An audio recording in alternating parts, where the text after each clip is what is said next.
Kahit sino marahil, kapag tinanong ng kumusta, plakado ang sagot. Okay lang naman po. All in all, okay naman. Okay lang po. Pero may kwento sa likod ng bawat okay. Si Angela, nagkaanak ng wala sa plano. Panghabang buhay na siya na kumbaga responsibilidad. Pero deep inside, masaya kasi may baby na. Si Joe naman, sunod-sunod ang pagsubok mula nitong pandemya. Na-stroke nga yung husband ko in lockdown 2020. Tapos na-operahan pa ako sa may bukol ako. Ubus ka na, may utang ka pa. Siya na raw ang nagtaguyod sa kanilang pamilya. Ngayon, napagtapos na niya ang isa sa dalawang anak. Si Flinky, proud na nag-back to school. Nakabalik ako sa studies ko this year. Ayan. And for the first semester naman, naipasa ko lahat ng subjects ko. Pero puno rin ng tinik ang mga dinanas niya ngayong taon. Na-scam ako. Ilang beses ako na ospital. Yeah, may hypertension kasi ako and then asthma. Ang bubog naman ng college student na si Chad, hindi siya qualified maging magna cum laude. Kabibigay lang po kasi ng gradings namin.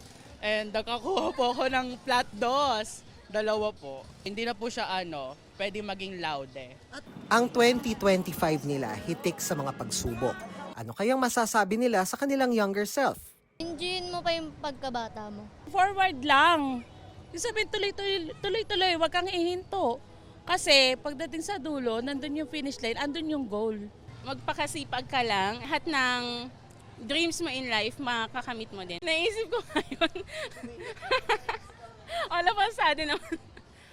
Kasi on the way kami sa church, madami sana ako pagdadasal, kaya medyo teary eyes ako eh. Ika nga nila habang may buhay, may pag-asa. At ang pagpapalit ng taon, panibagong pagkakataon para magsimulang muli at bumangon. Kaya tinanong namin ang kanilang note to self sa 2026. Sana maging financially stable. Yung makagraduate yung bunso ko last kasi niya, graduating siya. At syempre, yung health. Healthier version of me.